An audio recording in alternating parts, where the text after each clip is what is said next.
Diving into the worldview of games is tricky business because eventually you'll have to question whether or not something is a worldview statement or simply a plot device meant to move things along or make the game seem like an unspecific adjective. This being said, a worldview is how one views the world in all minutes, so the question will always be yes it is to the first and possibly yes to the second as well if a target audience has been selected for the milking of cash.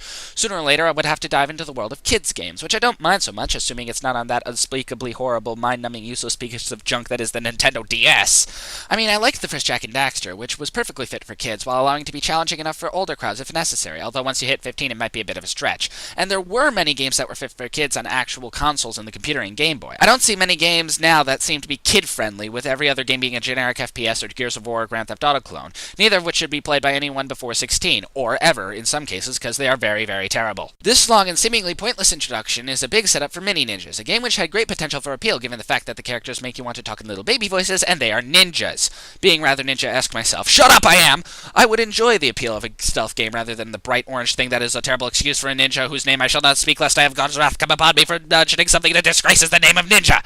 I find stealth games fun, provided they are done well and not have every enemy know your exact location as soon as they spot your shadow, which brings me to gameplay. The controls work well, except for sledding away from avalanches, and stealth works until you expose yourself by taking out an enemy or unstealthing while they are looking in your general direction, which happens to alert every guard in your immediate area even if they are on the other side of the building. But this is partially balanced by the fact that you can lose them by running around the building so they don't see you, and hiding somewhere they won't look.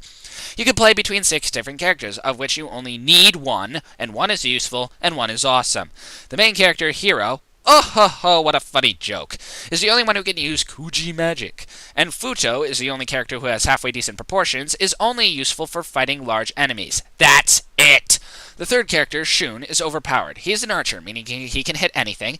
He has explosive arrows as a special attack, and when holding onto ledges, he can shoot enemies, which no one else can attack on ledges, and the attacks are unblockable. Does this seem a bit overpowered to you? The game takes you through 2 levels of walking to a castle, then you sneak and fight your way through the castle, and then you fight a boss with Hiro, and then you repeat this about 4 more times. It's a fairly linear and fairly unfair with the sneaking bit on occasions when it forces you to walk through the doors to the next part rather than, say, hopping over the wall. The bosses are earth, air, water, flying, and what you think would be fire. Which reminds me, why is fire always the main evil thing? Is it because it's so destructive? Fire's good, it gives us light, keeps us warm, and can destroy unwanted or useless things like Richard Dawkins' books, or pointless games, or some theoretical physicist who defy logic will probably earn the Darwin Award anyway.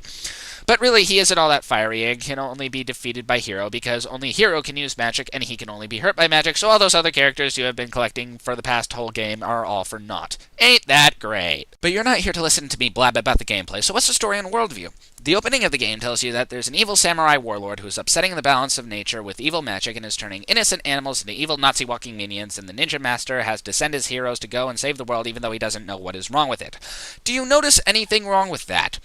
They told you the entire plot of the game at the beginning! This is not good storytelling! It is terrible, terrible storytelling and practically identical to the old Sonic games. What is it with evil guys turning animals into their minions? Is it saying that people are not actually at fault for what they do and they are tricked into doing the evil mastermind's will? In that case, don't blame any of the murderers for Genocide X. It was all the leader's fault. Or is it angry animal rights people making video games better than that Chick Sisters Mario ripoff thing? Naturally, you don't kill the goose-stepping samurai, you simply turn them back into animals, since we want to avoid kids killing things, which isn't bad, mind you. The plot is basic, as seen by the fact that they told you at the very beginning of the story, and there is no exposition to speak of, so the entirety of the game's worldview is that animals are cute and fuzzy, and there is a balance to nature. You know, that same Asian idea that's in almost every game that's made in that area of the world. Seriously, you would think they would come up with something different eventually. I mean, I know the whole cosmic balance thing is good for story, but seriously, could you just ignore the cosmic balance and say the world will end or be dominated or something?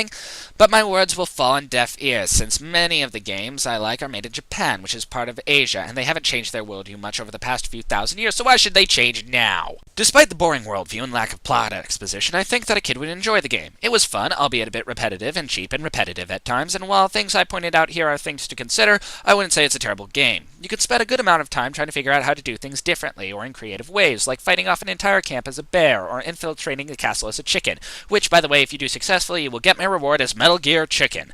The trophies allow for repeat gaming, too, if you're that much of a digital magpie, and they give you fun little challenges to work toward. It can help get rid of some of the repetition of the levels, which, despite the lack of exposition, are very nicely laid out and give a variety of interesting environments. As a game that differs from the norm, I would say that if you want a bit of fun, yes, feel free to get it. You can rent it with no harm done, or if you want to play it after another game, you could buy it used. However, if you would rather play an FPS, Gears of War, Grand Theft Auto clone, feel free to knock yourself out literally.